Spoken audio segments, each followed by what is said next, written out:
I even try to control my emotions about money. There's this thing that when like I was doing a delivery, and this thing really taught me a lot. Like during those moments, I was like I saw the whole world like almost hellish, but at the same time like protected from the environment. Like because as long as I kept focused, but I lost it. Like I was just like, yeah, I gotta go home. I even called my mom like just to see her views on it, and that helped me out a bit. I'll explain further on a different time because I don't know how much memory I have. I've been going in for 7 minutes. So, yeah, that happened. So, I control my reaction towards money because, money is just what it is. So, I received it and I thought, like, what to do. Like, I have enough to hand out. But sometimes handing out is not a good idea. So, I just paid off whatever debts I had, little payments. And I was like, I'm still hesitant, like if I should give like my mom some. I mean, I know she did a lot for me, for my brothers, sisters, but I believe there's other ways you could do or show your appreciation, not by money. Probably giving money is like the total opposite of appreciation. It's just like a slap to the face, like here you go. I'd rather like probably buy some groceries or pay off some other things in on a different way. Hopefully she understands. Well, me too, because it's a struggle. The heart matters. So that's that. No, but there was this app. There was this delivery. It was a 9, and there was this guy. He wanted some AirPods from the iPhone for the iPhone 7, and all these. I went to one Apple store, which was the original one that he sent me first, and they were unavailable. So I called the guy, texted the guy. He said there was some currently in stock, and the one like a few blocks down, like 20-minute, 10-minute ride, that first come first serve. So I hurried. I didn't really hurry because I was like at the same time I was like, yo, it's all the matters of the highest, so I don't have to be anxious and get there. Just let it be. Take my time. Being conscious of the trip towards it, towards death, towards life. So I got there, and the first employee told me, "Oh no, we don't have none in stock." And I was like, "Oh, that's weird." Like, so I went to the other employee, and the guy was like, "Oh, we don't have any in stock." I was like, "Oh, that's weird." So I showed him the text of the guy that sent me. He's like, "Oh, there's some in stock right now." Like, and I showed him like, "Oh, it's like about 10 minutes ago. How is that possible?" And he's like, "Oh, I can't see." I thought that was sarcastic of him. Like, he's like, "Oh, I can't see." So I pushed my phone like up to his face, and the guy was like, "Oh, I have vision impairment or something." And I guess the other guy, his friend, a coworker, he got offended a bit. So he's like, "Hey, don't do that. Like, his vision is impaired or something." And still at the moment, I was like, "Yo, these guys are sarcastic. Like, I can say like this guy's like bullshitty." So I retreated and I texted the client. I was like, "Yo, listen, like they're telling me that they don't have them in stock. I think you should call and get the name of the person who told you, over the phone, so I could mention that name and say, X said there were some in stock." So while that was going on, I wasn't giving up. I also thought like, maybe the guy does have an impaired vision, so I shouldn't be a dick about it, dick towards myself, basically. So I went up to him. I was like, "Yeah, hey, look, I'm sorry. Like, I didn't know you had. I thought you couldn't see, so I put the phone more closer. I did it with a smile too. Like, so he was like, "Oh, no worries. I wasn't offended." And I was like, "All right." But like, deep inside of me, like I was still feeling like sarcasm after sarcasm. But I was like, yo, I'm gonna drop mine and just be a decent human.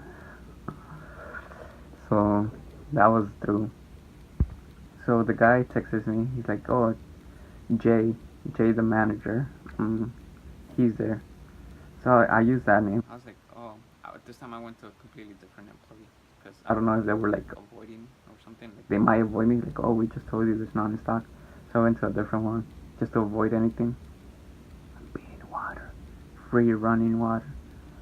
So they sent me upstairs, like, oh yeah, he's upstairs, like, but I don't think he's in today. I was like, really? Like, they just told me, like, he's in, you know, how could he not be in the job while he picked up the phone?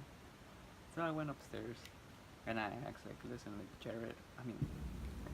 Jay sent me to the store to, cause I talked to him on the phone 10 minutes ago, 20 minutes ago, and they said they weren't in stock. So I wanted to purchase something. The guy was like, oh, you know, one after the other. They're like, oh, okay, well, hold on 1 second. I'm gonna see, cause he's not in today. That's weird. But I'll go see. Let's see what we can do for you. And I was like, fine, I'll wait. And I texted the guy like, oh, they're all telling me that he's not in today. Like, he's not working today. And he ends up texting me, oh yeah, that was yesterday, but that was the name of the manager.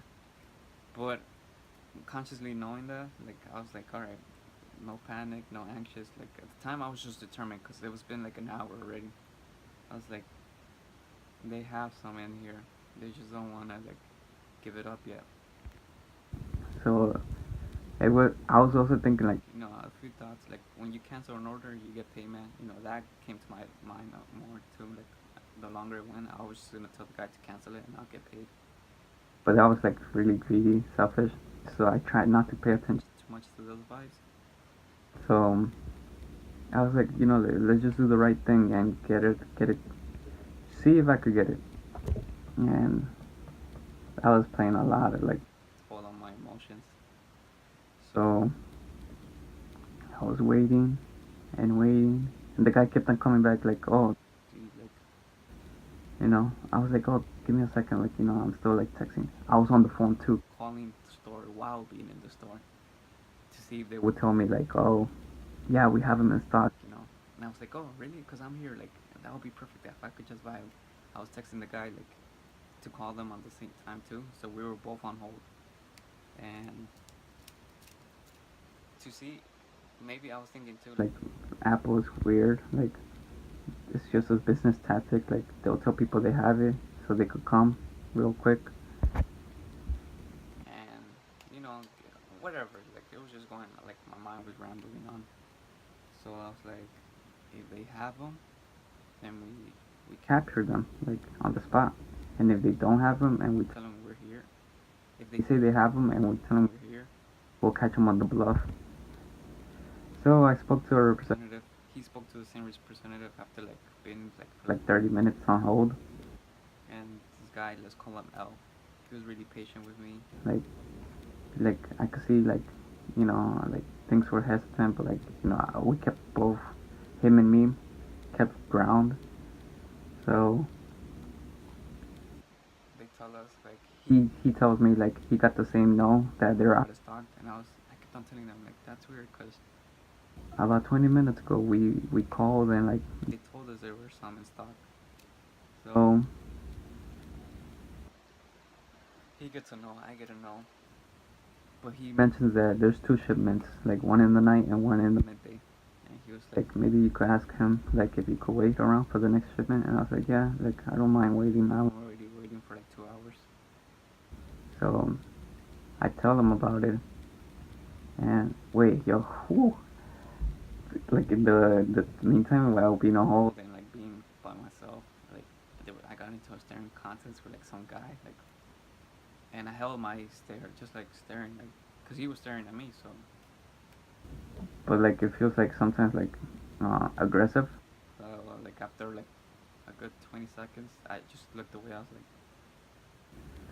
maybe it's my own hostility, like that I'm aware of, so that's why I look away, or maybe it's, you know, maybe it's just his.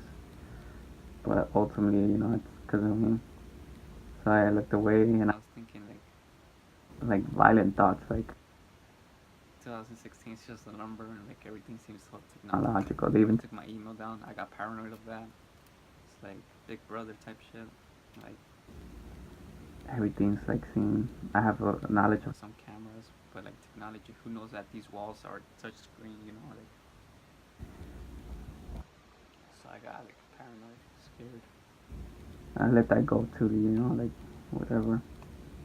Oh, I had like a red mask hoodie. I feel like a thief, like trying to break in, staying like, you know, my presence was there, but like in my imagination, that's something else. Like I felt like I was a software or something, like a sim.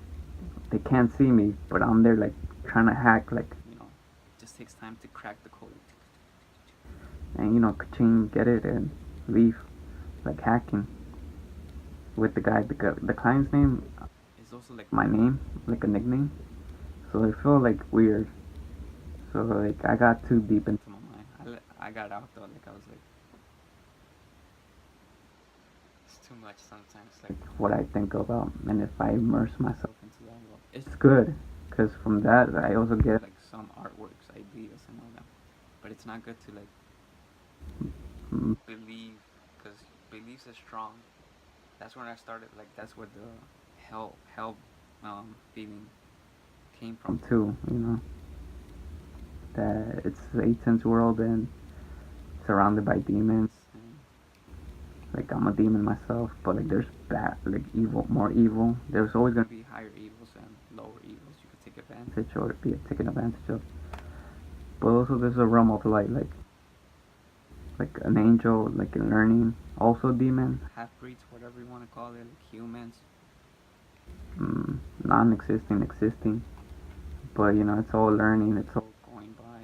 Could be everything, you know. Could be just crazy talk. So I was like trying to keep it zen. So I tell Elle like, can I wait for the next shipment if there's no problem? You know, truth or lies, like you can't really lie. That's where I thought everything was fine. Like the devil, um, he could use like people could influence you, tell you these things, but these things are cause like God commanded to be said. It's only your own knowledge to be fooled or not. Like believe it and accept it, but know with your heart what to do with that information. It's like telling like, oh, jump off a bridge with your friend. You know, people might take it as one thing, but metaphorically it could be mean something else. And it's up to you for your own mind to really see the truth behind the lie, the truthful lies. So, you know, I believed everything I was thinking, but like, you know, sometimes I would let it dominate, and at moments I would like take a deep breath and realize it, like, and let it go, like, cause you know, in the world of hell, like, you know, I'm still untouchable, cause there's a God. I was thinking like, there's no God in here. There's only the devil. So, fuck. So, but like you know, it's still like that belief that I'm untouchable. Just coming into this world just to see what it's about and survive, survive and live it. You know, go through the falls to rise up. So the guy, he says, "Oh, one moment, I'm talking to the manager." And he goes, he comes with a little box, the AirPods. I was like, "Whoa!" But I don't get too excited about it because you know it's nothing to be happy about. Like this guy mentioned Howard, like there's nothing in the world to be happy about. You know.